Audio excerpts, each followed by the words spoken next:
Welcome to my 75 reasons on why we should fire Bobby Slowik. Let's get straight into it. The offense got worse. CJ Stroud got worse. The offensive line got worse. Dalton Schultz got worse. Blew a 16-point lead against the Lions and scored 0 points in the second half. You blew a 5-point lead against the Packers and scored 3 points in the second half. Bad play calling at the end of the Packers game. Receivers run into each other's zones constantly. Tanked out. Kenyon Green started. Kenyon Green got injured and then started again. Shaq Mason started. Shaq Mason got injured in Arrowhead and then started against the Chiefs in the playoffs in Arrowhead. The offense didn't score a touchdown in the second half of a game for 5 weeks straight, which was from the Patriots game to the Lions game. Didn't call a timeout on 4th and 10 against the Chiefs and took a 16-yard sack. Lost to the Titans. Lost to the Jets. Wasted elite defensive performances against the Titans, Lions, and Packers. Called a halfback pass that led to a Mixon fumble against the Chargers in the freaking playoffs. Halfback pass from Mixon to Stroud in the end zone against the Jets. Threw a screen to John Mechie. Threw a screen to Robert Woods. Threw 6 screens against the Chiefs. Constantly ran on 1st and 2nd down with a shitty O-line. Stroud got sacked 63 times this year. Constantly asked tight ends to block edge rushers. Pulled Shaq Mason on run plays. Tunsil was called for 5 penalties against the Vikings in 1 game. Tunsil had 19 penalties, which was a league high. Never figured out pass protection. Crushed Stroud's spirit. Got shut out against the Ravens on Christmas. Offense slows in the second half. 3 false starts in a row against the Vikings. Tunsil, surprise, Scruggs, and Howard. You let Cam Akers walk for peanuts. This is not really on Slowick, but while we're talking about the offense, Fairbairn has missed an extra point in 2 playoff-like games, against the Colts last year and then a playoff game against the Chiefs this year. Dalton Schultz, Mechie, and Hutchinson had less than 1,000 yards combined. You had a negative .75 offensive EPA, which is the expected points added per play. It was negative. Context, the 2015 Texans offensive EPA was better than that. You almost lost to the Jags twice and the Colts twice. Notorious for being in 3rd and long situations. You didn't fire the O-line coach Chris Strausser. You picked off Jared Goff 5 times and lost. CJ was in way too many 5 and 7-step dropbacks with poor blocking.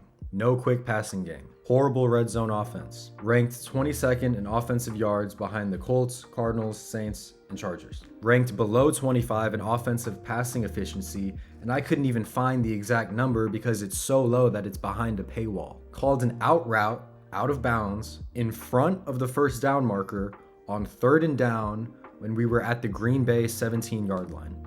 Go for the end zone, dude. Stuck to the run game way too long in the first half of the season and in games in general. Questionable play calling. Lined Dalton Schultz up in the backfield. Bad at disguising plays. Basic Shanahan offense. Pass pro scheme is basic. If you wait, the better candidates get taken. Rarely threw jump balls to Nico Collins in the end zone. Ran and lost yards in the red zone constantly. Predictable outside zone scheme. Always ran the ball left. Overall, with Bobby, I saw some growth, saw some improvement throughout the year.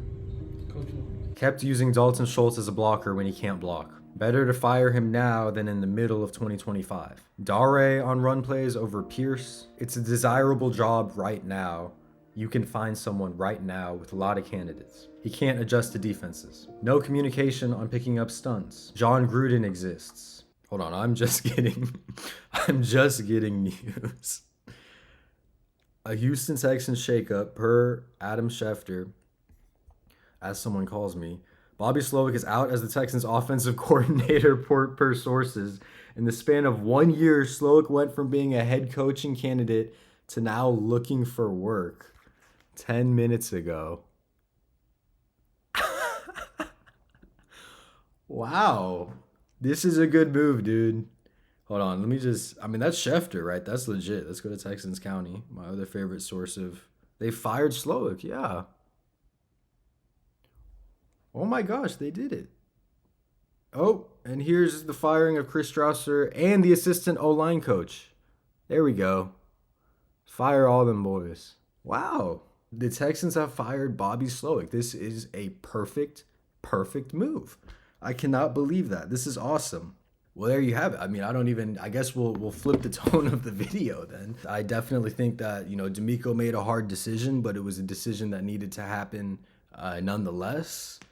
And I'm glad that he made it because we were all getting worried there for a second that D'Amico was not competent on the offensive side of the ball. But this sends a message to your offense. Basically tells them, hey, y'all weren't good enough and some dude just lost his job because of it. Y'all better get better. I feel like this also puts CJ Stroud in a lot of pressure on the offseason that he needs to compete and really work if he wants that extension because he regressed a lot. And he kind of made it seem like it was because he was overconfident and because he didn't work that hard in the offseason. That's what I read into his pressers. But yeah, I'm actually way more hopeful for next year now that the Texans have fired Bobby Slowick. And I'll probably make a new video on this news. Is Gerard Johnson the next play caller? I'm sure he'll get interviewed just being in the building. Or do you want someone new that's just completely outside of the building to come in and to just pick this offense up and try to take it somewhere it hasn't been? You know, judging from that post, national reactions like on the Schefter post, they seem to be against the move. And look, be my guest, man. Be my guest. If you want to hire Bobby Slowick and you want him to be your new offensive coordinator, maybe on the Bucks, who just lost theirs, take him. If you want to run basic outside run zone schemes, if you want to have tight ends that can't block, blocking edge rushers, if you want to throw screens on horrible moments, if you want to run terrible trick plays and gadgety plays that lose yards, if you want to run on first and second down and lose yards, you go hire him, man. He's your guy. Keep him away from the Houston Texans. That's all I got in this video. I guess I'll make a new video upcoming about potential offensive line and offensive coordinator candidates. And yeah, just stick around for more Texans content. I'll definitely be making a lot more content in this offseason. So thank you guys so much for watching, and I'll see you on the next one, man. Peace out.